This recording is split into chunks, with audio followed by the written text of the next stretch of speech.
এতিম ও প্রতিবেশী অতীব গুরুত্বপূর্ণ বিষয়, যার ফলাফল জাহান্নাম, যার ফলাফল জান্নাত।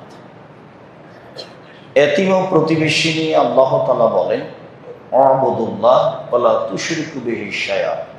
পৃথিবীর মানুষ, তোমরা এক আল্লাহর ইবাদত করো, তার সাথে বিন্দুমাত্র শিরক শরীক করো না। কথা ও কর্মে শিরক করো না। অবিল ওয়ালিদাইনি ইহসানা, আর পিতামাতার সাথে ভালো আচরণ করো। অবিদিল কুরবা, নিকট আত্মীয়র সাথে ভালো আচরণ করো। অল ইয়াতামা, এতিমদের সাথে ভালো আচরণ করো। অল মাসাকিন, ফকির মিসকিনদের সাথে ভালো আচরণ করো। অবেজারিল জুনুব ও সাহেব বিল জামবে, প্রতিবেশী, নিকট প্রতিবেশী এবং দূর প্রতিবেশীর সাথে ভালো আচরণ করো। সফরে চলার সময় সাথে যে আছে তার সাথে ভালো আচরণ করো। অবনিস সাবিল, পথিকের সাথে ভালো আচরণ করো। মামালাকাত আইমানুকুম, আর বাড়ির কাজের মেয়ে দাস দাসী, তাদের সাথে ভালো আচরণ করো। ইন্নাল্লাহ লা ইউহিব্বু কুল্লা মুখতালিন ফাকুর, নিশ্চয়ই আল্লাহ তাআলা বিশ্বাসঘাতক অহংকারীকে পছন্দ করেন না। সম্মানিত মসজিদের মুসল্লি, এক আয়াতে আল্লাহ তাআলা এক লম্বা আলোচনা করলেন। তার এক নম্বরে বললেন, আল্লাহর ইবাদত করো, তার সাথে শিরক করো না। আল্লাহর সাথে সদাচরণ হলো শিরক না করা। তাহলে পুরো আলোচনা হলো সদাচরণ। তো আল্লাহর সাথেও একটা সদাচরণ করা লাগবে। সেটা কি? সেটা হলো শিরক না করা। মানুষ যখন শিরক মুক্ত থাকবে, তখন ও আল্লাহ যেটা হক রাখে সেটা দিয়ে দিল। আল্লাহ আমাদের কাছে একটা অধিকার পাওনা পাই, সেটা হলো শিরক না করা। আমরাও একটা পাই, সেটা হলো শাস্তি না দেওয়া। ওটা বুখারী মুসলিমের হাদিস। তো আল্লাহ বলছেন যে আমারটা আগে দাও, আমি তোমাদেরটা দিয়ে দেবো।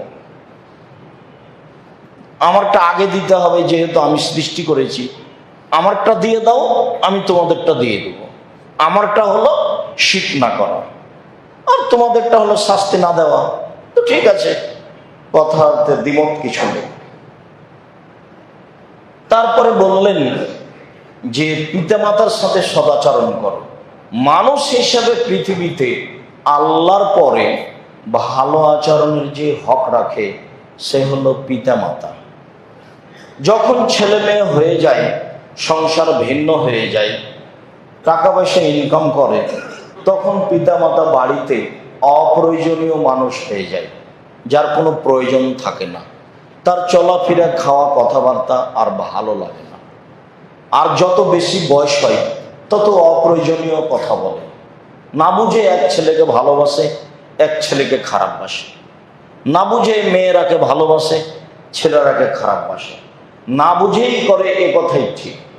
তখন আসলে সে মূলত বুঝতে চায় না। আর অনেক সময় আমি বুঝেছি ঠিক, আমি ভুলটাকে ঠিক বুঝেছি, আমার বাপ ঠিকই বুঝেছে, ভুল বুঝিনি। কিন্তু পরিস্থিতিতে আর হয় না যে আমি তাকে সম্মান করব। যার কারণেই আল্লাহর পরে আল্লাহ যেটা রেখেছেন সদাচরণ হিসেবে, সেটা হলো পিতামাতা। তাতে তিনি বলেছেন যে তোমাদের পিতামাতাই হচ্ছে তোমাদের জাহান্নাম, তোমাদের পিতামাতাই হচ্ছে তোমাদের জান্নাত।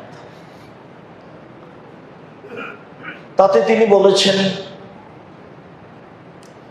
পিতামাতাকে মূল্যায়ন, পিতামাতা পাওয়ার পরে যে ব্যক্তি জান্নাতে যেতে পারলো না, সে একজন হতভাগা ব্যক্তি। অনেক কথাই বলেছেন। আসলে এই সময়ে পিতামাতাকে মূল্যায়ন করা খুবই কঠিন। তারপরে আল্লাহ তাআলা বললেন অবিদিল কুরবা, নিকট আত্মীয়র সাথে ভালো আচরণ কর। পৃথিবীতে সবচেয়ে নিকট আত্মীয় কে জানেন? ভাই। আমি তো মনে করছি ভাই নয়, মনে হয় যাদের সাথে বিবাহ শাদী হয়, ছেলের শাশুড়ি, মেয়ের শাশুড়ি, মেয়ের শ্বশুর, ছেলের শ্বশুর, জি না, সবচেয়ে নিকটাত্মীয় হলো ভাই। আর মনে রাখবেন, আপনার সংসার হলো আপনি, আপনার স্ত্রী, আপনার ছেলে মেয়ে। আপনার ভাই কিন্তু আপনার সংসারের সদস্য নয়। ও কিন্তু জমি সমান সমান ভাগ নিয়ে নিবে, ও ভিন্ন আয় উপার্জন করবে। একটু 19-20 সালে গন্ডগোল লেগে যেতে পারে, এমনকি জমি জায়গা নিয়ে মামলা হয়ে যাবে, দুই ভাই দুই দিকে উঠবে কাঠগড়াই, আর জজ বসে আছে সামনে। অবাক কথা, যেটা আপনাদের চোখের সামনে মাঝে মধ্যেই ঘটে থাকে। কোনো এক সময় বলছিলাম, আমাদের গ্রামে পিতা মারা যাওয়ার পরে ভাই ভাই গন্ডগোল হয়, জিনিসপাতি জমি জায়গা ভাগ হয়, তাতে ঢেঁকিটা কেটে ভাগ করে নিয়েছিলাম। ঢেঁকিটা কেটে যে ভাগ করে নিল তাতে কি হবে, কিন্তু বলছে যে নিব। মানে শয়তান তার মাথার উপরে জিদ চাপিয়েছে। এমনিতে আছে, তবে চাঁপায় নবগঞ্জ একটা ভাষা বলে, ভাই ভাই ঠাই ঠাই। ওর সাথে একজন ভিন্ন পরিবার থেকে মহিলা এসেছে, ওর স্ত্রী। আপনার সাথে একজন ভিন্ন পরিবার থেকে এসেছে মহিলা, ও আপনার স্ত্রী। একটু কাজ দুজনের বেশি হলে কম হলে খেপে ওঠে, সবকিছুতেই। রাতের তারা একরকম বলে, সকালে তখন ভাই ভাই আর মিল খায় না। ঘুম থেকে উঠে দেখে মাই আমার সবচেয়ে বড় শত্রু, আমার ভাই আমার সবচেয়ে বড় শত্রু। অমিল হতে হতে হতে অনেক দূরে চলে যায়। পৃথিবীতে দ্বিতীয় যার সাথে সদাচরণ করতে হবে বলে আল্লাহ উল্লেখ করেছেন, সেটা হলো নিজ ভাই। ভাই বোন, বোন যদি বেরায়েতের বাজারে বলে যে আমার বাপের যেটুকু ভাগ পাবে এখানে দিয়ে দে, আপনি তো খেপে উঠবেন। তো শ্বশুর বাড়ি তো ইয়াতে উত্তরবার নেই, তো শ্বশুর অত কিছু আছে, তুই এটুকু চাচ্ছিস কেন? সেটা আমি বুঝছি না, ভাগ আমাকে দিয়ে দাও। তো বলতেই পারে, তা আপোষ হওয়া কঠিন। এই হলো সবচেয়ে নিকট আত্মীয়। পৃথিবীতে এর চেয়ে আত্মীয় হিসেবে নিকট আত্মীয় নেই। আর বাপ আত্মীয় নয়, ওখান থেকে শুরু হয়েছে, বাপ মা আত্মীয় নয়। পৃথিবীতে সবচেয়ে নিকট আত্মীয় হলো ভাই বোন, অবেদিল কুরবা।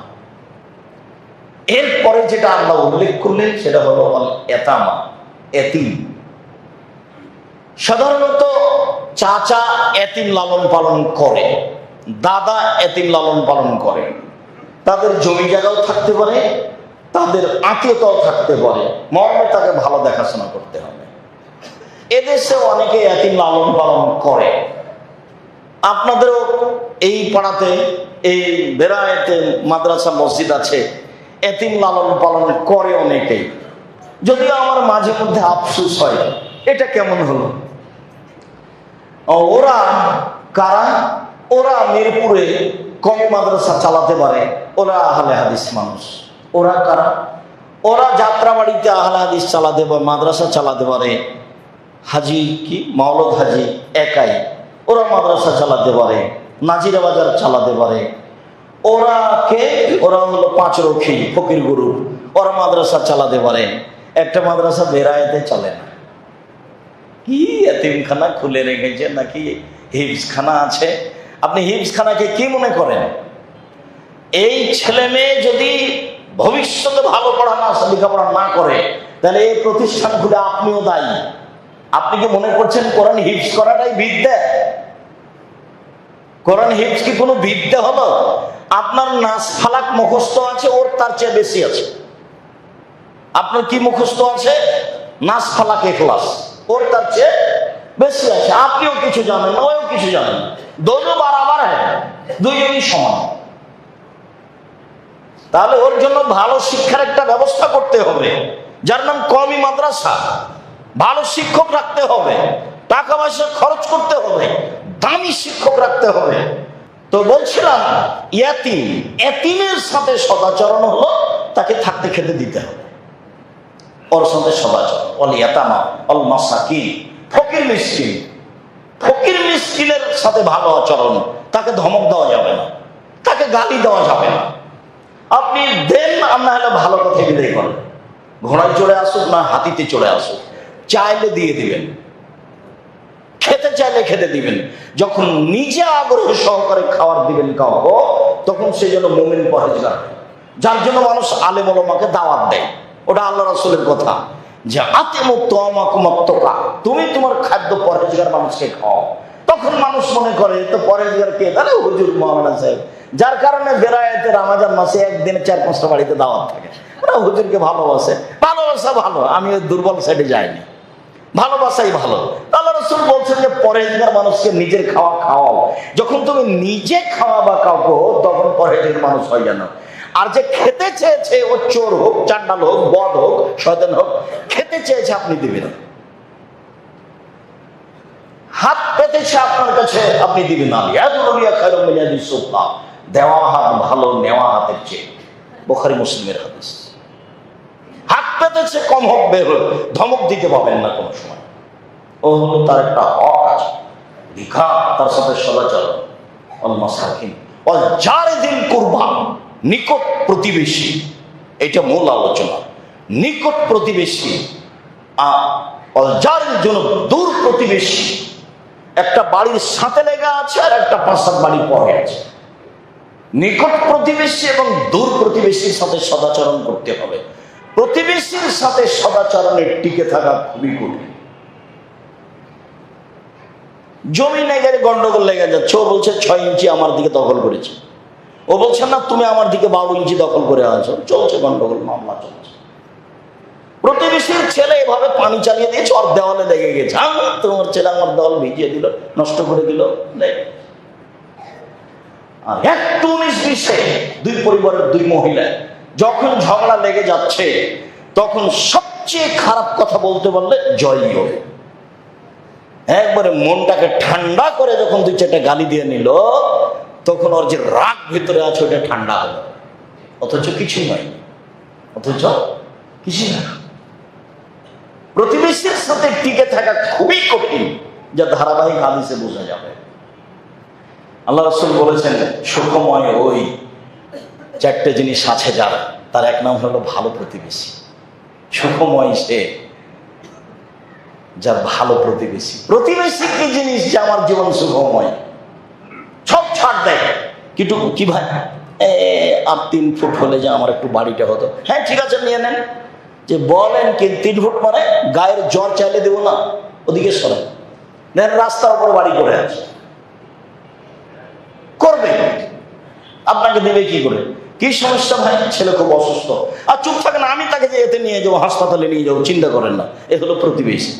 সব সময় সুবিধায় থাকে, তার নাম হলো প্রতিবেশী। আর একটু অসুবিধা হলে বলছে ঠিক আছে, ঠিক আছে, উচিত হয়েছে, জেলে গেছে তো উচিত হয়েছে। বেরায়েতের অবস্থা দেখেন, নির্বাচনে এদেরকে কবর দিয়েছে। এদের আচরণ বলে কোথায় 3-4 ভাগে মানুষ বুঝে এদের। আশ্চর্য কথা, আহলে হাদিস সবাই একজন, সারা বেরায়েতের মানুষ একটা মানুষ। কি মনে করেন একজন আর একজনের বিরুদ্ধে এইভাবে লুটে পড়ছে, একবারে মনে হচ্ছে একজন আর একজনকে খেয়ে ফেলবে। দলে বিভক্ত হয়ে নির্বাচন পৃথিবীতে সবচেয়ে নিকৃষ্ট খারাপ জিনিস। মানুষকে পশু প্রাণী হায়ানা করে তোলে। হায়ানা মানে যে সবচেয়ে হিংস্র প্রাণী, যেটা আপনি দেখতে পাচ্ছেন। আমি আব্দুর রাজ্জাক বিন ইউসুফ রায়াতে খুতবা দিতে আসবার মানে বলেন কি আপনি? আমি 90 সাল থেকে এখন পর্যন্ত কোনো অপ্রয়োজনীয় বাক্য বলিনি। প্রত্যেকটা বাক্যের পিছনে আমি 100% চ্যালেঞ্জ দিতে পারি। তবে আমি মানুষ, আমি ভুলের উদ্ধার। সদাচরণ প্রতিবেশীর সাথে সবচেয়ে, মানুষের মধ্যে নির্বাচনী সবচেয়ে সদাচরণকে ধ্বংস করেছে। একজন আর একজন জেল হাজতে দিতে বললে খুশি। দূর প্রতিবেশীর সাথে সদাচরণ, নিকট প্রতিবেশীর সাথে সদাচরণ। তারপরে বললেন চলার সাথীর সাথে সদাচরণ। চলার সাথী কি? একটা অটো যাচ্ছে, তা আপনি ওই সামনে উঠতে যাচ্ছেন, তা আপনার হাতে ব্যাগ ছিল, উঠতে যাবেন, ওই অটো টান দিয়েছে, তখন ওই ধাক্কা খেয়ে যে লোকটা অটোতে বসেছিল তার গায়ে গিয়ে পড়ে গেছে। তখন আপনাকে বলছেন চোখ নাই দেখো না? আরে অবাক কথা, এ কথা আপনি বললেন কেন? আপনি বললেন আচ্ছা আচ্ছা সমস্যা নেই, সমস্যা নেই, বসো বসো বসো বসো, এ কথা আপনি বললেন। আপনি কেন বললেন যে চোখ নাই, দেখে উঠো না, হিসাব নাই? ব্যাগটা আমার মাথায় এসে লেগে গেল। চলার সাথীর সাথে সদাচরণ, বুঝাতে পারি না মনে হয়। চলার সাথীর সাথে সদাচরণ। আপনি দিন রাত দেখছেন উত্তরপাড়াতে রিক্সাওয়ালা একজন আর একজনের সাথে লেগে গেছে, এমন গালি দিল, যে গালি দিল একটু পরে ও একটা আর একজনের সাথে লেগে গেছে, তখন ও একে গালি দিল, একবার হুয়া এ যা দিয়েছে ও তা দিল। এমন গালি দিচ্ছে সে ভাষা আপনি আর ঢাকার ভাষা হোক আর যেটাই হোক, আল্লাহ সারাদিন চলছে, সারাদিন চলছে। চলার সাথী, চলার পথি, গাড়িতে, ভ্যানে, রিক্সায়, পায়ে, সব জায়গাতেই সদাচরণ। কোরআন মাজিদের আয়াতের কথা বলছে এগুলো। আল্লাহ বলছেন চলার সাথে যারা, তাদের সাথে সদাচরণ করতে হবে। 1 টাকা নিয়ে মারামারি লেগে গেছে, লেগুনাতে উঠেছেন উত্তরপাড়া, এখানে নামবেন, বলছে 15 টাকা দিতে হবে। বলো কি তুমি, সারা জীবন 12 টাকা দিয়ে আসছি, 15 টাকা দিব মানে?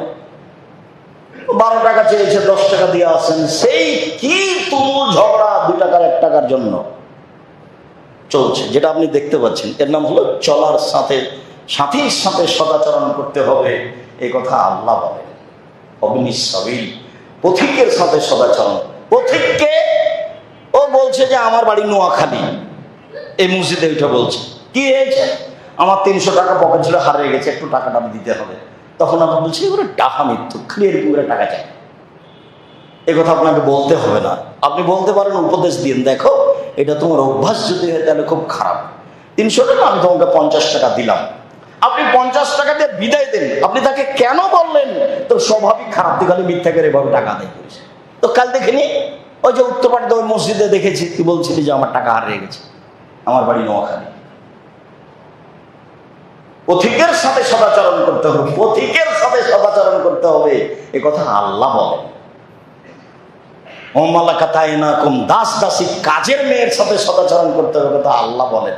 কাজের মেয়ের সাথে, কাজের মেয়ে সারাদিন বাড়িতে কাজ করছে, এ কথাই ঠিক। তাকে গালি দিতে হবে না, এ কথাই ঠিক। তাকে যখন তখন বকা দিতে হবে না, এ কথাই ঠিক। তার কাছে কোনো জিনিস নষ্ট হয়ে যেতে পারে, এ কথাই ঠিক।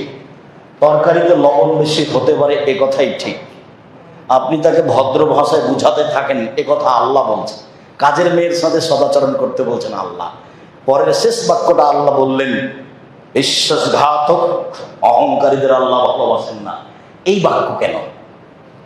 উপরে যে সবটাই টিকাতে পারবে না, সে হলো অহংকারী।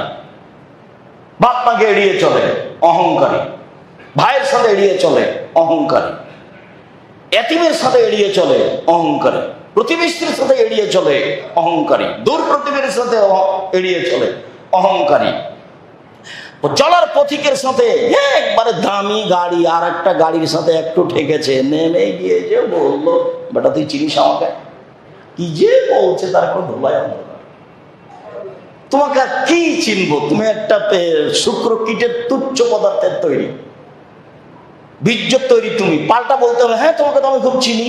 আল্লাহ বলেছেন যে তুমি দুর্গন্ধময় বীর্যের তৈরি। আল্লাহ বলছে কিসের অহংকার করিস তুই? তোকে তো আমি তুচ্ছ বীর্য দিয়ে সৃষ্টি করেছি, তোর কি দাম আছে? বহু জায়গাতে কথা বলেছে। এখন রিক্সাওয়ালা যদি বলতে পারে তাকে, হ্যাঁ আপনার খুব ভালো চিনি, আপনি দুর্গন্ধময় তুচ্ছ বীর্য দিয়ে সৃষ্টি, আপনাকে চিনতে হবে খুব ভালো করে। তাহলে উচিত শিক্ষা হবে। গাড়ি আপনার ঠেকে যেতে পারে, রাস্তায় গাড়ি চললে কারো গাড়ির সাথে লেগে যাবে না? কি ফেরেশতা চালাচ্ছে নাকি?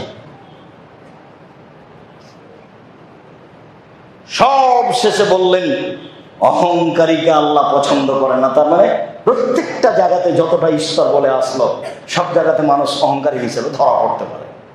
সব জায়গাতে মানুষকে মাটির মানুষ হিসেবে পরিচয় দিয়ে আসতে হবে। আল্লাহ তাআলা বলেন ফাহল তাহমাল আকাবা, দুর্গম গিরিপথ অতিক্রম করতে পারলো না। অমাদ্রাকা মালাকাবা, মুহাম্মদ সাল্লাল্লাহু আলাইহি ওয়াসাল্লাম আপনি কি বলতে পারেন দুর্গম গিরিপথ কি? ফাকুরাকাবা, তাহলে দাস দাসীকে মুক্ত করে দাও, অথবা ক্ষুধার্ত অবস্থায় মানুষকে খেতে দেওয়া। এতিমান দাম আকরাবা, নিকট আত্মীয় এতিমকে খেতে দেওয়া।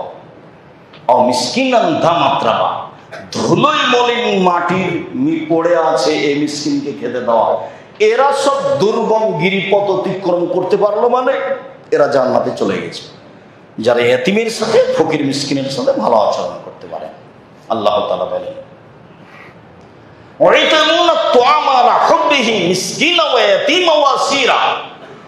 ওরা নিজের প্রয়োজন থাকলেও এতিম বন্দি ফকির মিসকিনকে খেতে দেয়, যার জন্য ওদের ব্যাপারে দামি জান্নাত। আল্লাহ তাআলা বলেন অনেক আয়াত এতিমের ব্যাপারে।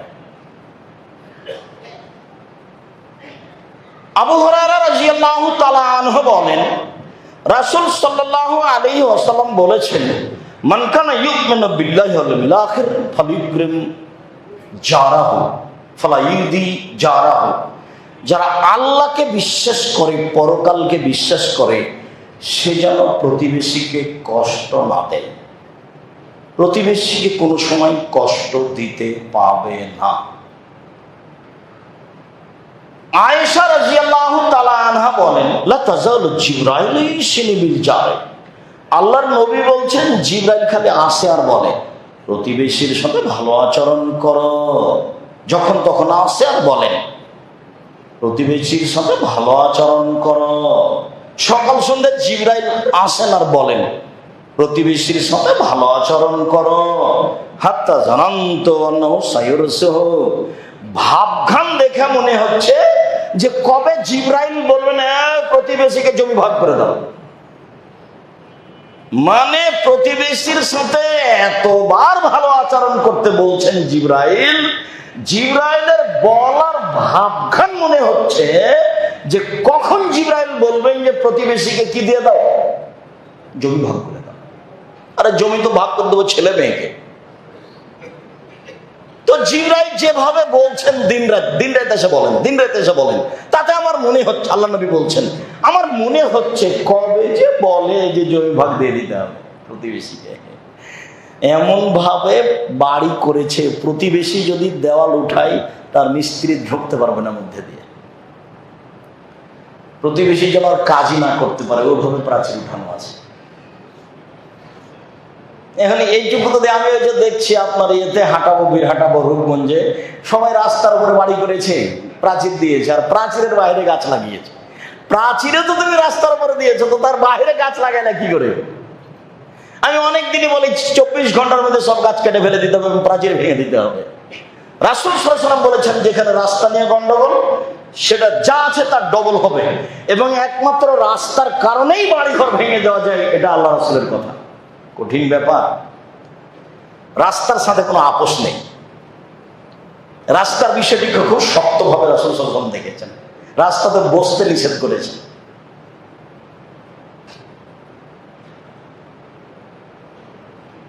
আবু হুরায়রা রাদিয়াল্লাহু তাআলা আনহু বলেন, রাসূল সাল্লাল্লাহু আলাইহি সাল্লাম বলেছেন, ইয়া মাশারান নিসায়ে লা তাহকারান্না জারাতুন লিজারাতিহা।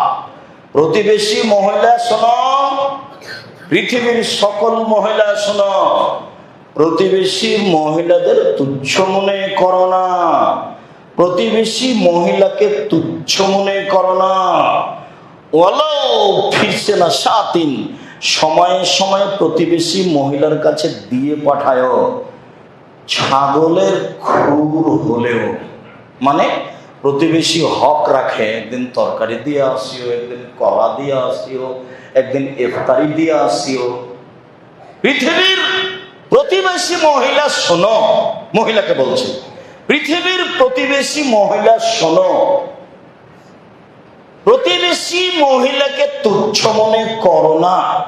অল্প থেকে অল্প হলেও দিতে থাকো, কম থেকে কম হলেও দিতে থাকো। এই আদেশের পরে আয়েশা রাদিয়াল্লাহু তাআলা আনহা বলেন, আল্লাহর নবী, ইন্নাল জারাইনে, আমার দুইজনের প্রতিবেশী আছে, এলা আইয়িহিমা উহদি, আমি কিছু হাদিয়া দিতে চাচ্ছি। তো দুইজনকে তো একসাথে দিতে পারবো না, তো আমি দিব কাকে? একসাথে 4-5 জনকে দিলে থাকতে হবে না। দুইজন প্রতিবেশীকে আয়েশা রাদিয়াল্লাহু একসাথে দিতে পারবেন না। বলছে আপনি যেভাবে বললেন তো প্রতিবেশীকে কিছু দেওয়াই লাগে, তো আমার যে দুইজন প্রতিবেশী আমি এখন কি করব? তখন আল্লাহ রাসূল বলছেন, এলা আকরাবে হিমা মিনকে বাবান, দুইজনের মধ্যে যার বাড়ির দরজা তোমার কাছে তাকে আগে দাও। যার বাড়ির দরজা তোমার বাড়ির কাছে তাকে আগে দাও, তারপরের টাকা আর একদিন দিও। কথা মনে হয় বুঝাতে পারি না। যখন সারা পৃথিবীর মহিলাকে বললেন প্রতিবেশী মহিলাকে তুচ্ছ মনে করো না, কম থেকে কম হলেও দিও, আয়েশা ইয়াসার রাদিয়াল্লাহু আনহু বলছেন, আমার দুইজন প্রতিবেশী আছে, তা আমি তো কিছু দিতে চাচ্ছি, কাকে দিব? আল্লাহ রাসূল বললেন না যে দুইজন কি দাও, বললেন যে তোমার দরজা, বাড়ি থেকে যার দরজা কাছে তাকে দাও। আবু যার গিফারি রাদিয়াল্লাহু তাআলা আনহু বলেন, রাসূল সাল্লাল্লাহু আলাইহি ওয়াসাল্লাম একদা বললেন, আবু যার ইযা তাবাখতা মারাকাতান ফাকসির মারা ওয়া তাহাত জিরান। আবু যার গিফারি, শোনো, যখন তুমি তরকারি রান্না করবা তখন একটু পানি বেশি করে দিও, তা দিয়ে প্রতিবেশীকে একটু তরকারি দিও। আমাদের দেশে যদি তরকারিতে পানি বেশি দেয়, একটু দিয়ে হয়ে যায়, বেশি হলে তো স্বাদ কমবে। এখন প্রতিবেশীকে যদি এই তরকারি দিয়ে পাঠান, আর প্রতিবেশী একটু ধনী মহিলা হয়, ঠিক কিছু দিয়ে পাঠায়, ফেলে দেখো তো ড্রেনে, মুখে দিয়ে তাকে তিতা লাগুক আর মিঠা লাগুক মুখ খুলতে পাবে না। তুমি ওটা রেখে দাও, ছাগলকে খাওয়াও, কিন্তু তুমি ওই খালি বাটিটা ফেরত দিও না, তোমার ভালো তরকারিটা ওই বাটিতে দিয়ে পাঠাও। আল্লাহ নবী বলছেন, পৃথিবীতে যে যা আমার উপর উপকার করেছে প্রতীক হিসেবে, আমি সেটা পরিশোধ করে দিয়েছি আবু বকর ছাড়া। যেহেতু আবু বকরটা আমি মুহাম্মদ সাল্লাল্লাহু আলাইহি ওয়াসাল্লাম পারিনি, ওটা আল্লাহ বিচারের মাঠে আমার পক্ষ থেকে দিয়ে দিবে। আমি মানুষ হিসেবে আবু বকর আমার উপরে যা করেছে আমি তা পাল্টা করতে পারিনি, তো যেটা বাকি থেকে গেছে সেটা কে দিবে? আমার পক্ষ থেকে আল্লাহ আবু বকর সিদ্দিককে দিয়ে দিবে। তা আপনার স্ত্রী, ওর প্রতিবেশী গরিব মানুষ, একটু তরকারি দিয়েছে, লবণ বেশি হয়েছে, এভাবে জিভাতে দিয়ে ওভাবে বললো কেন? নাক সিটকেনে দিয়ে বলতে পাবে না, মুখ খুলতে পাবে না, বলে দিন ঠিক আছে তুমি রেখে দিও, পরে ছাগলকে খাওয়াও বা একটা কিছু করিও, এখন তোমার ভালো তরকারির বাটিতে একটু দিয়ে দাও। তুমি তো ভালো, সবাই জানে, তোমার কথা তো সবাই বলে, তুমি কৃপণ হয়ে না। আলহামদুলিল্লাহ ওয়াহদা, সালাতু ওয়াসসালামু আলা মান লা নাবিয়্যা বাদা। এতিম ও প্রতিবেশী। আবু হুরায়রা রাদিয়াল্লাহু তাআলা আনহু বলেন, রাসূল সাল্লাল্লাহু আলাইহি ওয়াসাল্লাম বলেছেন, লা ইয়ামনু আহাদুকুম চারাহু ইয়াগরিজা খাসাবাতান ফি জিদারিহি। একজন প্রতিবেশী আর একজন প্রতিবেশীর দেওয়ালে একটা কাঁটা গাড়তে চাচ্ছে, কাপড় শুকাবে সেজন্য, পুঁতে দিতে চাচ্ছে, এর জন্য বাধা না দেয়। প্রতিবেশীর একটা প্রাচীর আছে, তো প্রতিবেশী বলছে, ভাইজান আমি আপনার প্রাচীরের টিনটা উঠাতে চাচ্ছি, এখানে রান্না করব সেই জন্য। আরে বলেন কি, আমার এই প্রাচীরে আপনি কালি করবেন? না না না না, খবরদার টিন লাগাবেন না, এ মানুষই নয়, শয়তানে। এই প্রতিবেশীর সাথে জি ভাই লাগান, কালি টালি লাগবে, আর চিন্তা করেন না, চাল লাগিয়ে দেন, রান্না বান্না করে খান, কোনো সমস্যা নেই। ভাইজান আমার প্রাচীর থেকে আপনার প্রাচীরে আমি একটা রশি লাগাতে চাচ্ছি একটু কাপড় চোপড় শুকানোর জন্য। না না না, খবরদার, ওই প্রাচীর আপনি কাঁটা মারিয়ে না, প্রাচীর নষ্ট হয়ে যাবে। এই ভালো মানুষ নয়। কোনো সমস্যা নেই, দল ভেঙে যাক, তাতে আসে যায় না, আপনি কাঁটা মারেন দিয়ে আপনি রশি বাঁধেন, কাপড় শুকান, কোনো সমস্যা নেই। এ হলো প্রতিবেশী। আর যার চলে ভালো প্রতিবেশী। আল্লাহ রাসূল কোথায় কোথায় হাত দিচ্ছেন বুঝতে পারছেন? এ দেখেন, আব্দুল্লাহ ইবনে আব্বাস রাদিয়াল্লাহু তাআলা বলছেন, লাইসাল মুমিন আল্লাযী ইয়াসবাউ জারহু জায়ুন বিজামবিহি। ওই হাদিস ঠিক, যেটা আগে থেকেই শুনি, যে ওই ব্যক্তি মুমিন নয় যে ব্যক্তি তৃপ্তি সহকারে খায়, প্রতিবেশী ক্ষুধার্ত, ও মুমিন নয়। তার মানে আপনি সম্ভাব্য প্রতিবেশীর খোঁজ নেবেন, এই কথা রাসূল সাল্লাল্লাহু আলাইহি সাল্লাম বলেন। আবু হুরায়রা রাদিয়াল্লাহু তাআলা আনহু বলেন, রাসূল সাল্লাল্লাহু আলাইহি ওয়াসাল্লাম বলেছেন, আউয়ালু খাসমাইনি ইয়াউমাল কিয়ামাহ জারাইন। বিচারের মাঠে প্রথম যে হবে তর্ক ঝগড়া, তা হলো দুই প্রতিবেশী। বিচার আল্লাহ যে করবেন প্রথমে, তার দুই প্রতিবেশী, দুই প্রতিবেশীর বিচার প্রথমে হবে। ইবাদত বন্দেগী পরে, হজ ওমরা পরে, প্রথম যেটা মানুষের বিচার হবে সেটা হলো দুই প্রতিবেশী। মানুষের জীবনে মানুষ চলাচল করতে লেগে প্রথম যেটা বিচারের মাঠে মানুষের বিচার হবে সেটা দুই প্রতিবেশী। আমি তো মনে করি মসজিদে যারা আছেন, যারা অনলাইনে জানতে পারছেন, যারা সময়ের গতিতে বুঝবেন, তাদেরকে অনুরোধ জানাচ্ছি, আপনি জিন্দেগিতে আর কোনোদিন প্রতিবেশীর বিরুদ্ধে মুখ খুলবেন না। আপনার লস হচ্ছে হোক, ক্ষতি হচ্ছে হোক। আব্দুর রাজ্জাক সাহেব কত ভালো মানুষ, তা প্রতিবেশীকে যে জিজ্ঞাসা করতে হবে, উনি যেখানে বসবাস করেন। ভালো মানুষকে প্রতিবেশী দিয়ে ধরা পড়বে। দেখেন ধারাবাহিক একটার পর একটা আসছে। প্রথম বিচার হবে দুই প্রতিবেশী। প্রতিবেশীকে উপেক্ষা করে, প্রতিবেশীকে জেল হাজতে দিয়ে, প্রতিবেশীর ক্ষতি করে নিজেকে মনে করবেন না আজ আমি প্রতি বছর হজ করছি, আমি ভালো মানুষ, আমি হাজি। এর 5 পয়সা দাম নেই। আব্দুল্লাহ ইবনে মাসউদ রাদিয়াল্লাহু তাআলা আনহু বলেন, কালা রাজুল ইয়া রাসূলুল্লাহ কাইফা আন আ'লাম আন্নী ইজা আহসানতু আও ইজা আসাতু। আল্লাহর নবী, আমি যে ভালো মানুষ এটা কিভাবে বুঝবো? খুব ভালো করে খেয়াল করবেন। মসজিদের মুসল্লি কেউ আপনারা হেলাম দিয়ে বসে থাকবেন না, কেউ ঘুমাবেন না। মহিলারা যারা আছেন আপনাদেরকে বলছি, আজান দেওয়ার পরে খুতবা শেষ হওয়া পর্যন্ত মুখ খুলবেন না, একবারে টোটালি মুখ বন্ধ। আর নিজের কোনো গল্প করবেন না, সবসময় প্রস্তুত হয়ে থাকবেন। অন্তত আমি আপনার দিনী ভাই, আমি আব্দুর রাজ্জাক বিন ইউসুফ যেদিন আসবো, আমার পক্ষ থেকে আন্তরিকভাবে অনুরোধ থাকছে, আপনি আসবেন, আপনার স্ত্রী আসবে, আপনার ভাই আসবে, আপনার বোন আসবে, আপনার আত্মীয় স্বজন আসবে, সবাই আসবেন। আপনার কিছু না কিছু আমি উপকার করবই করবো ইনশাআল্লাহ। আমি আপনার সাথে দৃঢ় অদাবদ্ধ। আমি যে ভালো মানুষ এটা আমি কিভাবে জানবো? একজন সাহাবী বলছেন আল্লাহ নবীকে, আমি যে খারাপ মানুষ সেটা আমি কিভাবে জানবো? এটা তার জিজ্ঞাসা। আল্লাহ নবী, আমি যে ভালো মানুষ সেটা আমি কিভাবে জানবো বলেন তো আল্লাহ রাসূল? আমি যে খারাপ মানুষ সেটা কিভাবে জানবো? ও, তুমি কিভাবে জানবা? এই যা সামিতা মিন জিরানিকা ইয়াকুলুনা আনতা হাসানতা ফাকাদ হাসানতা। যখন তোমার প্রতিবেশী বলবে তুমি ভালো, তখন তুমি ভালো। ওই যা সামিতা মিন আসাতা ফাকাদ আসাতা, যখন তোমার প্রতিবেশী বলবে তুমি খারাপ, তখন তুমি খারাপ। এই বাক্য কিন্তু আমার নয়, এই বাক্য কোনো মনুষ্যের নয়, এই বাক্য উমারের নয়, এই বাক্য আবু বকর সিদ্দিকের নয়, এই বাক্য স্বয়ং মুহাম্মদ সাল্লাল্লাহু আলাইহি ওয়াসাল্লামের। যখন তোমার প্রতিবেশী বলবে তুমি ভালো, তখন তুমি ভালো। যখন তোমার প্রতিবেশী বলবে খারাপ, তখন তুমি খারাপ। আপনার আহলে হাদিস মানুষ, বেরাইতে একটা ঐতিহ্যবাহী গ্রাম, একটা বড় জায়গা, সেখানে কেন আপোষে এত দ্বন্দ্ব থাকবে? একজন আর একজনের বিরুদ্ধে যাবে কেন? সবাইকে একজন হয়ে থাকতে হবে, সব মসজিদের নিয়ম কানুন একই হবে, একজন আর একজনের ঐকান্তিক ভাবে ভালোবাসায় থাকতে হবে। গোটা বেড়াইতে একটা মসজিদ থেকে অসুবিধা হলে আর একটা মসজিদে যা টাকা পয়সা সহযোগিতা করবে। একজন জিজ্ঞাসা করছে, মসজিদের জিনিস কি ব্যক্তিগতভাবে ব্যবহার করা যায়? যেমন মসজিদের পানির লাইন আমি বাড়িতে ব্যবহার করছি, বা টয়লেটের পানি লাইন। জি না, মসজিদের কোনো জিনিস কেউ ব্যক্তিগতভাবে ব্যবহার করতে পারবে না।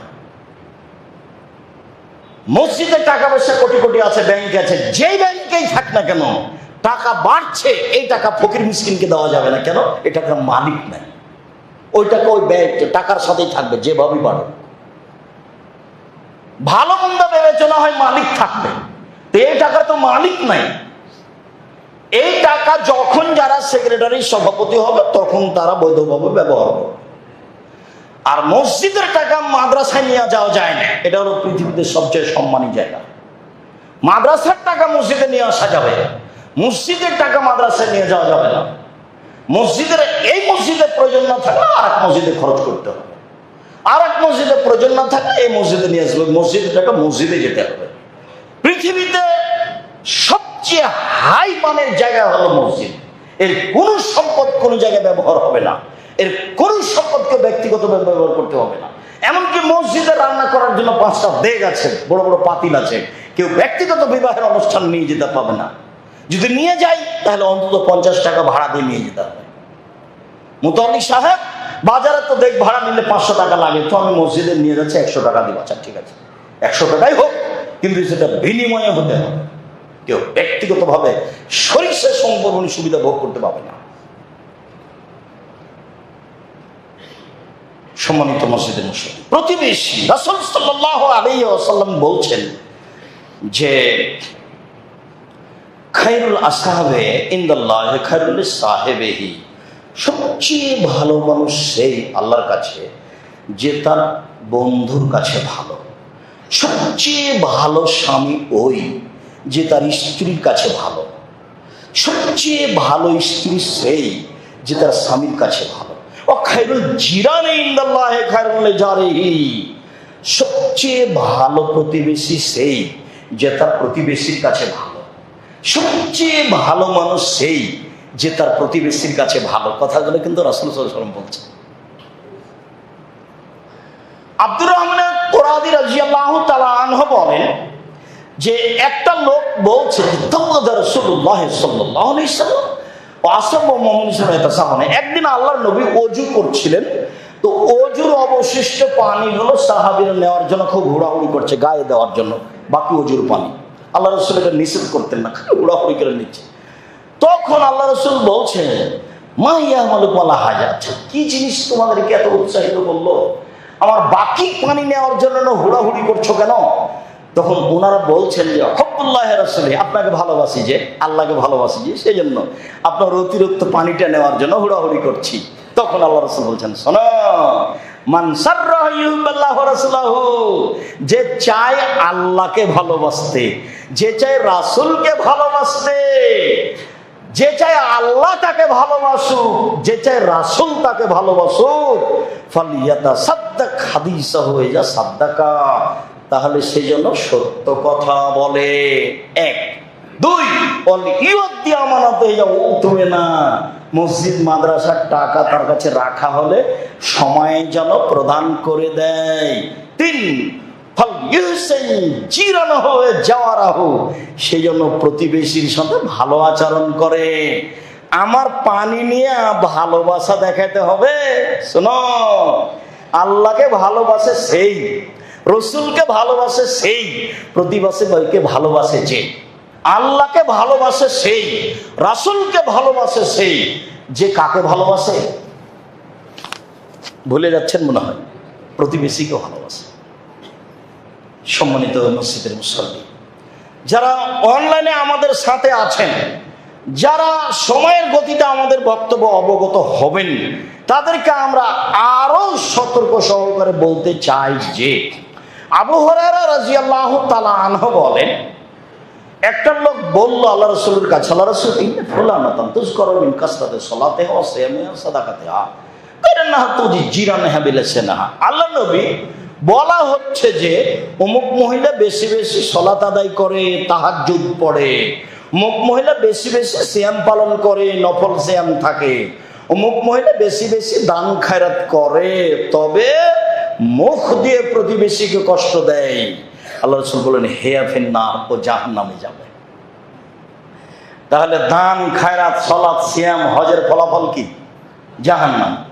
আবার বলা হচ্ছে আল্লাহ রাসূল তুযকারু ইন্না ফুলানাতান কিল্লাতা সিয়ামিহা ওয়া সাদাকাতিহা সালাতিহা, অমুক মহিলা বেশি বেশি কম কম সালাত আদায় করে, কম কম সিয়াম পালন করে, কম কম দান খায়রাত করে, ইন্নাহা তাসাদ্দাকা বিলাসরিবিন আকাতিন, আরে একটু ভাঙাচোরা পনির দান করে, পনির একটু সামান্য দান করে, একটু সামান্য পনির একটা টুকরা দান করে, তবে ফালা ইজি জারাহু মিন লিসানিহা, সে মুখ দিয়ে কাউকে কষ্ট দেয় না, সে মুখ বন্ধ রাখে, চলে স্বাভাবিক গতিতে, কাউকে কষ্ট দেয় না, প্রতিবেশী কষ্ট হওয়া, হিয়া ফিল জান্নাহ, ও জান্নাতে যাবে।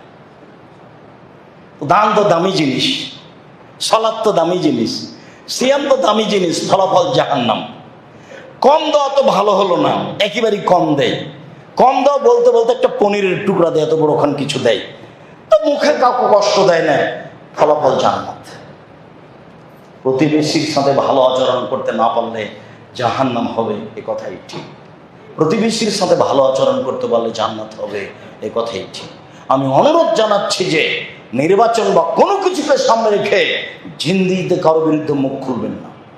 ও আপনার দূর প্রতিবেশী, আপনার এই পাড়ায় বাড়ি, বেড়াইতে ওই পাড়ায় তার বাড়ি, তাহলে ও আপনার দূর প্রতিবেশী। আর আপনার ঘরের সাথে যে আছে সে হলো আপনার নিকট প্রতিবেশী। এ কথা আল্লাহ বলছেন।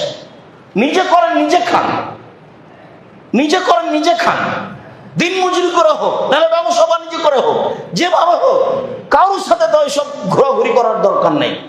নিজে খাই, নিজে চলি, নিজে উপার্জন করি, নিজের ছেলে নিজে মেয়ে দেখি, বাস। 5 ওয়াক্ত সালাত আদায় করবেন, হালাল রুজি উপার্জন করবেন, ও আড্ডা পিটবেন না, জান্নাত হবে ইনশাআল্লাহ। 5 ওয়াক্ত সালাত আদায় করবেন, আর কিছু লাগবে না। আর একটু হালাল রুজি উপার্জন করবেন, মানুষের সাথে আড্ডা পিটা, কারোর সাথে খারাপ আচরণ করবে, জান্নাত হবে ইনশাআল্লাহ। সম্মানিত মসজিদের মুসল্লি, শেষের দিকে চলে আসলাম। আবু হুরায়রা রাদিয়াল্লাহু তাআলা আনহু বলেন, ইন্না রাজুলান শাকা ইলা নবী সাল্লাল্লাহু আলাইহি সাল্লাম কাসওয়াতা কালবিহি। একটা লোক রাসূলের কাছে এসে বলছে যে আমার অন্তরটা খুব শক্ত, ফকির মিসকিনে দেখলে মন জ্বলে যায়, যখন ভিক্ষা চায় সরক সরক সরক সরক। একটা মানুষ খালি যদি আমাকে বলে আমার ছেলেটার হাত ভেঙে গেছে, 20,000 টাকা লাগবে ভাইজান, টাকা টাকসাল আছে নাকি, তোমার জন্য টাকা জমা করে রেখেছি, যাও এখান থেকে। মানে মানুষের অসুবিধা সহ্যই করে না, বলছে আমার অন্তরটা খুবই শক্ত আল্লাহ নবী, কারোর সমস্যা আমার অন্তর সহ্য করে না। তাহলে মানুষের অন্তর এরকম হয়, কারোর অসুবিধা দেখতে পারে না।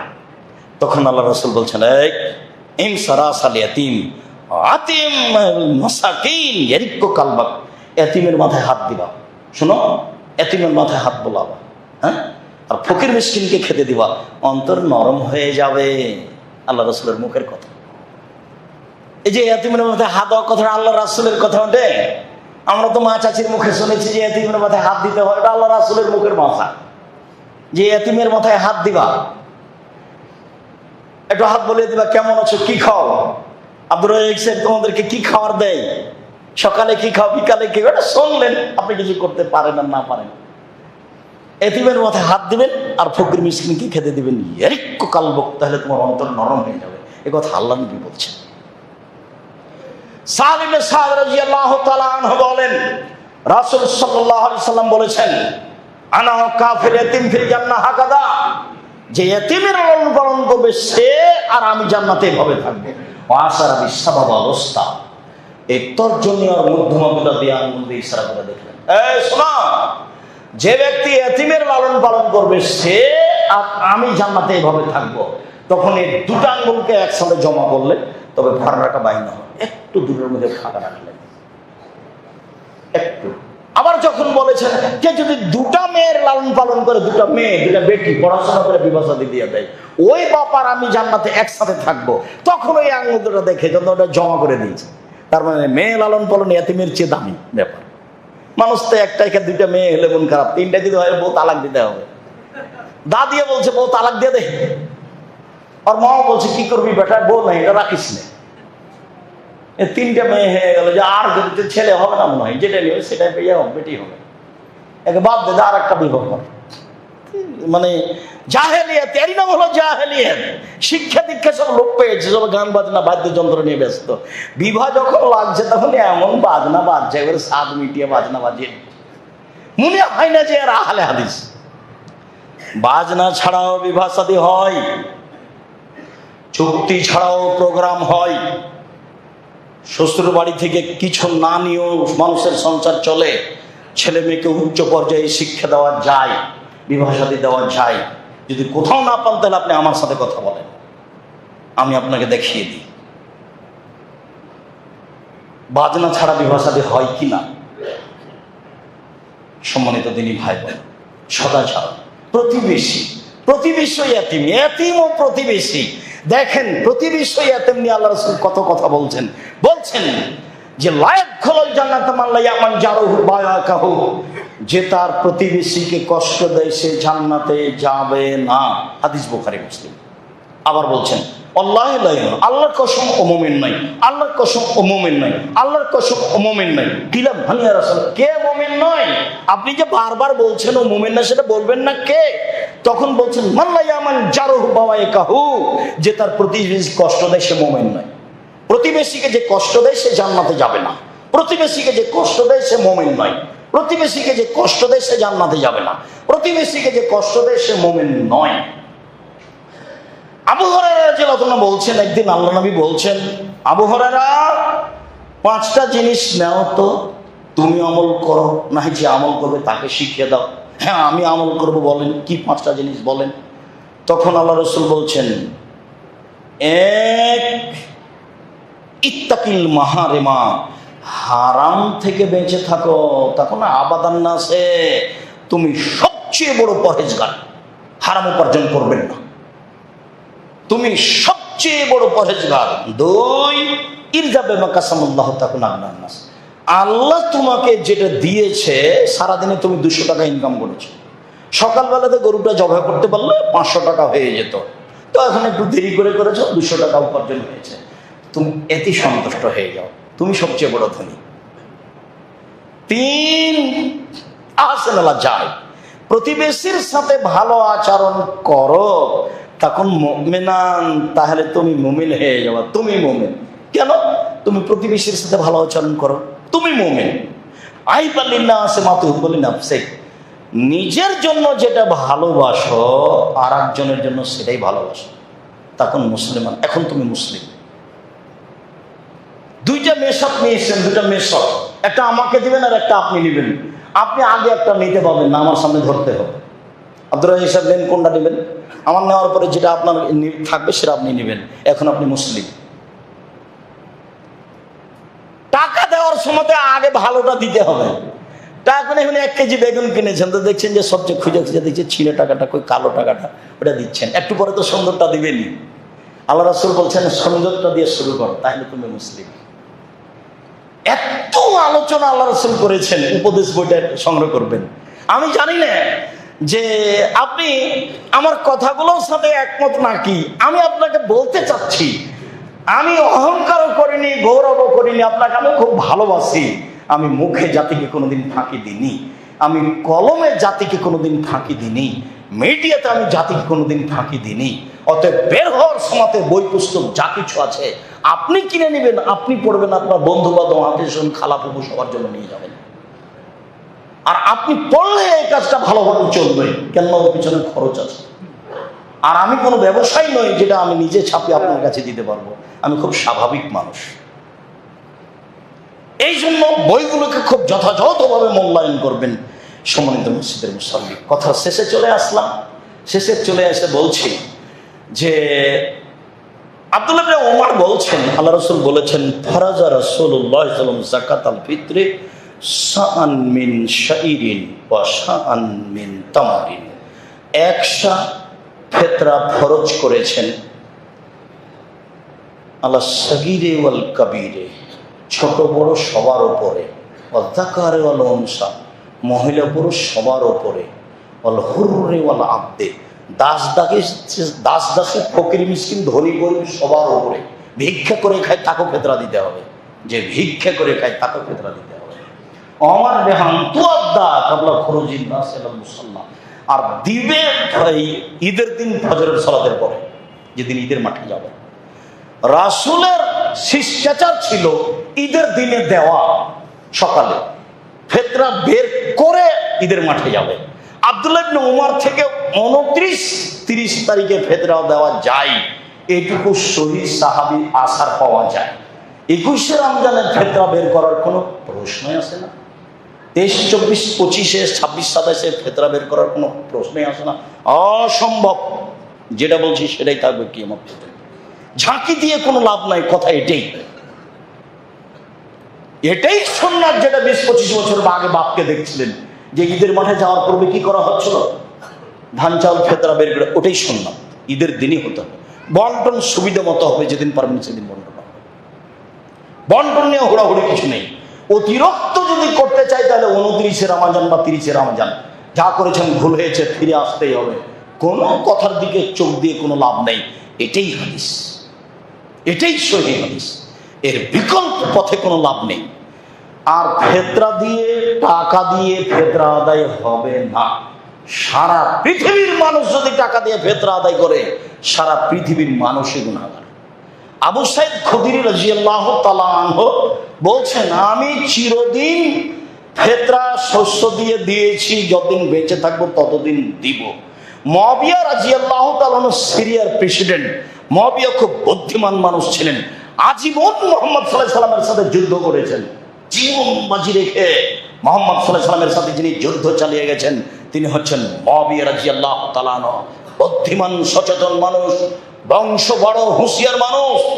যে কোনো মূল্যে মুহাম্মদ সাল্লাল্লাহু আলাইহি ওয়াসাল্লামকে ধূলিসাৎ করে দিবে, এরকম পরিকল্পনা যার ছিল, সেই হচ্ছে মুআবিয়া রাদিয়াল্লাহু তাআলা আনহু। মুআবিয়া রাদিয়াল্লাহু তাআলা শেষ পর্যন্ত মুসলমান হয়েছিলেন। ওমর বুঝতে পারছিলেন মুআবিয়ার বুদ্ধি বিবেচনা, তাই মুয়াবিয়াকে একটা দেশ ছেড়ে দিয়েছিলেন, তুমি তার প্রেসিডেন্ট। সম্মানী মানুষকে সম্মান দিতে হবে, নাহলে ও থাকতে পারবে না। ওকে একটা ভালো পদে রাখতে হবে, নাহলে আপনার বিরুদ্ধে যাবে, নাহলে পালাবে, নাহলে আপনার ক্ষতি করবে। সম্মানী মানুষকে সম্মান দিতে হবে, এটা ওমর ফারুক বুঝতে পেরেছিলেন। তো এক সময় অনেকদিন পরে আসলেন মুয়াবিয়া রাদিয়াল্লাহু তাআলা আনহু মদিনায়। তখন ওখানকার খলিফা এসে জুমার খুতবা দিলেন। জুমার খুতবাতে উনি বললেন, মদিনার মানুষ শোনো, আমি মনে করি সিরিয়ার অর্ধশা গম সমমূল্য মদিনার 1 সা খেজুর। 1 সা খেজুরের দাম যা, সিরিয়ার অর্ধশা গমের দাম তাই। সিরিয়ার গমের দাম দামি গম, আর মদিনার খেজুর কম দাম। অতএব সিরিয়ার অর্ধশা গম সমান 1 সা খেজুর মদিনার। কেউ যদি গম দেয় তাহলে অর্ধশা গম দিবে। জনগণ গ্রহণ করে নিল, বাস ভালো তো, অর্ধেক হয়ে গেছে, ভালোই তো। তখন আবু সাইদ খুদরি বললেন, জি না, রাসূলের যে যা করেছি তাই করবো, মাইশ তো যতদিন বেঁচে আছি। জনগণ বলল, কেন, মুয়াবিয়ার কথা চলবে না? তখন আবু সাইদ খুদরি বলছেন, তিলকা কিমাত মুয়াবিয়া, এটা হলো মুয়াবিয়ার মূল্য হিসাব করে এটা মুয়াবিয়া বলেছেন। এটা আমি লাখ ভালো মুয়াবিয়ার কথা আমি জিন্দেগিতে কোনোদিন গ্রহণ করব না, সেটা আমি মানব না। ও দেশের প্রেসিডেন্ট, মুয়াবিয়ার কথা আমি গ্রহণ করব না, আমি তার কথা মানব না, এই কথা আবু সাইদ খুদরি রাদিয়াল্লাহু তাআলা ঘোষণা দিলেন। আহলে হাদিস সেটাই পালন করে আসছিল, নিজেকে হারিয়ে দিবেন না। আপনার নাম আহলে হাদিস মানে ফাঁসির মঞ্চে যেতে আছি, হাত নিচে বাঁধবো না, তার নাম আহলে হাদিস। ফাঁসির মঞ্চে চলে যাবো, চুপে আমিন বলবো না, জোরে বলবই, যা হবে হবে, তার নাম আহলে হাদিস। কেন আপনি পিছিয়ে উঠে যাচ্ছেন? কে আপনাকে বলছে পৃথিবী উল্টে যাবে আপনি আহলে হাদিসের নীতি থেকে ফিরে আসবেন না? সবসময় দিতে হবে, এটাই চূড়ান্ত, যতদিন বেঁচে আছি। ঈদের দিন বা ঈদের আগের দিন দিব, এটাই চূড়ান্ত, যা হবে হবে। পৃথিবী উল্টে যাক, তাতে আসে যায় না। আমি তো বলেছিলাম, কাবা ঘর সারা পৃথিবীর মানুষ যদি 3 ফুট পর পর করোনার কারণে দাঁড়াই, আমি আব্দুর রাজ্জাক বিন ইউসুফ যদি যত দেহে শ্বাস আছে 3 ফুট পর পর দাঁড়াবো না, প্রয়োজনে একাই সরাত আদায় করবো ঘরে। মাস্ক পরবো না, করোনার কারণে মাস্ক পরবো না। মাস্ক পরবো এমনি ধুলাবালির জন্য, এখন পরবো, সেদিন পরবো না। মাস্ক দিয়ে আমি ভাগ্য বাড়াতে রাজি নই। মানুষ যদি সতর্ক হয়ে ভাগ্য বাড়াতে পারত, তাহলে ফিউচার পার্কের মালিকও পারত। তারা দেশের পানি খায় না, তারপরে চলে গেছে। এগুলো কথা না, ভাগ্যের উপরে বিশ্বাস করতে হবে, শরীরের বিশ্বাস। সম্মানিত মসজিদের মুসল্লি, বিষয়গুলো বিবেচনা করবেন। আমি আপনার দিনী ভাই, আপনি আমার দিনী ভাই, আপনি আমার দিনী বোন। আপনাদেরকে আমি রাসূলের পদ্ধতি অনুযায়ী চলার জন্য আন্তরিকভাবে অনুরোধ জানাচ্ছি। আর যখন আমি আসবো, তখনই জামিয়া সালাফ একটু মাথায় করে আসবেন। আব্দুর রহিম সাহেব আসছেন, এই জনগণের এই জুমা মসজিদের খুতবা, যখন যেখানে খুতবা দিতে গেছি, এটাই হলো জামিয়া সালাফের সম্বল। কাজে আমি আপনার কাছে এসেছি, আপনি কখনো এটা ভাববেন না যে আমি এমনি চলে যাব। যখন আমি আসবো, তখন আপনি মনে করবেন যে আমি জামিয়া সালাফের জন্য যাচ্ছি এই মসজিদে। এটা আপনার মাথায় থাকা উচিত। জামিয়া সালাফিয়া দেশের বিশাল সম্পদ, বৃহৎ সম্পদ। আল্লাহ তুমি আমাদের কবুল করো। আল্লাহ আমাদের যারা মারা গেছে, তুমি তাদের কবরের শাস্তি মাফ করো। আমরা যারা অসুস্থ, তুমি তাদের আরোগ্য দান করো। আমরা যারা বেঁচে আছি, তুমি তাদের তোমার আসলের পদ্ধতি নিজের চলার তৌফিক দান করো। তোমার দরবারে এই জোরালো দাবি দেওয়া দোয়া রেখে আজকের জুমার খুতবা এখানে শেষ করলাম। আল্লাহুম্মা সাল্লি আলাইহি, আল্লাহুম্মা বারিক আলাইহি।